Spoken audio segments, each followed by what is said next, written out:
I've only recently begun to raise chickens, a terrifying bird, which I am trying to deal with. They're just so goddamn prehistoric. They just throw you. Have you seen their feet?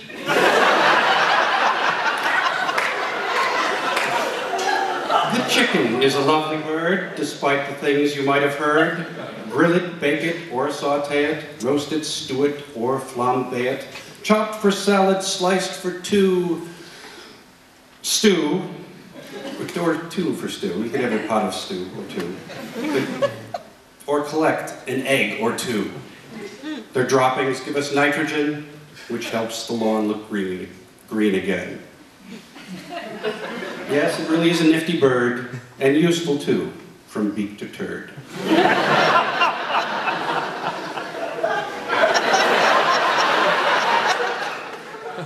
Somewhere Sir Tyrone is going, oh my God.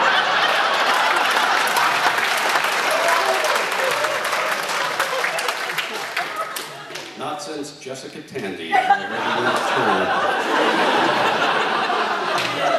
As a child, I had many pets. They all died. Turns out you have to feed them. Hamsters, turtles, parakeets, they were all lined up in a little pet graveyard in the backyard, little popsicle stick, tombstones, and any Tupperware that my mother had was a coffin. So it turns out that pets really aren't that good for kids.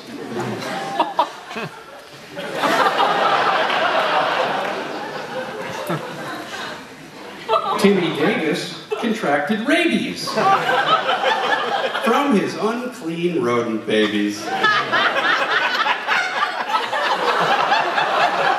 Sammy Smith got a grim prognosis when his hamster gave him urcinosis. You'll Twitter, don't worry. Jeffy Connor, poor young fella, an iguana gave him salmonella. Tiffy's gerbil had a germ, now Tiffy has a new tapeworm.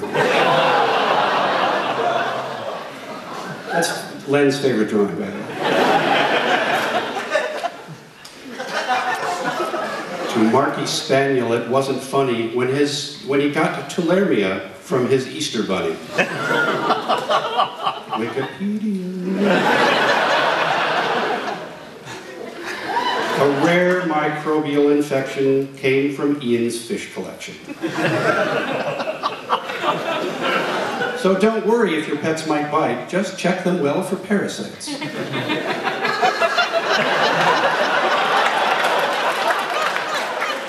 You should have seen what he wanted to draw.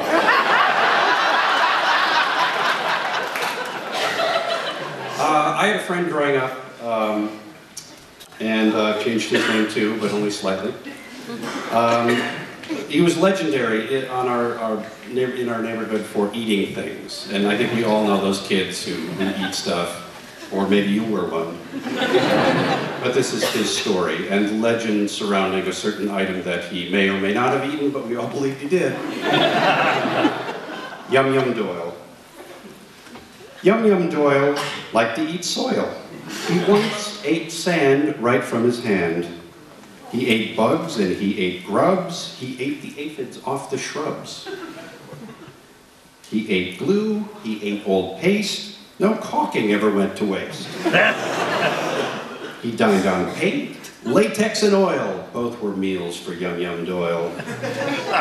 He found trash to be quite tasty. Don't throw that out, let's not be hasty. He ate the cat food, wet or dry, but not the dog food. I wonder why. But he learned his lesson, the little creep, when he ate an Easter peep.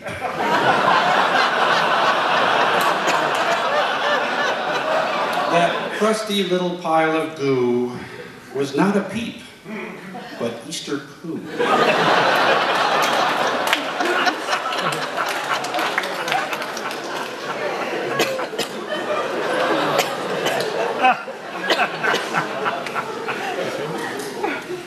End on a nice story. From my bedroom window, I could see into the graveyard.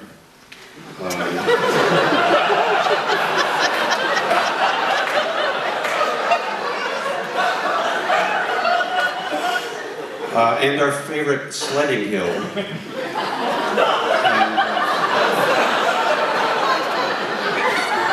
This is a story of one kid in that hill.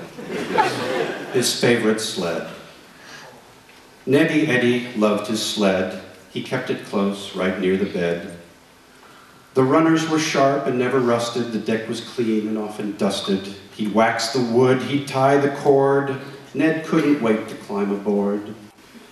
Each spring he stored it in a sack and dreamt of hills that he'd attack.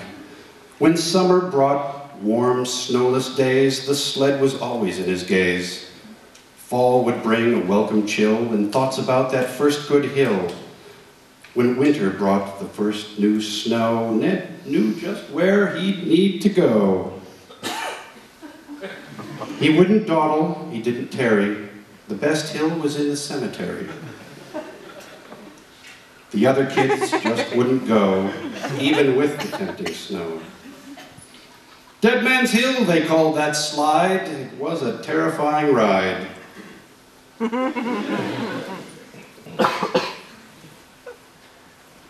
At the top of the hill, here's what Ned said.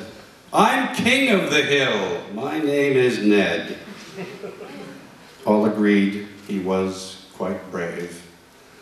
And now his sled just marks his grave.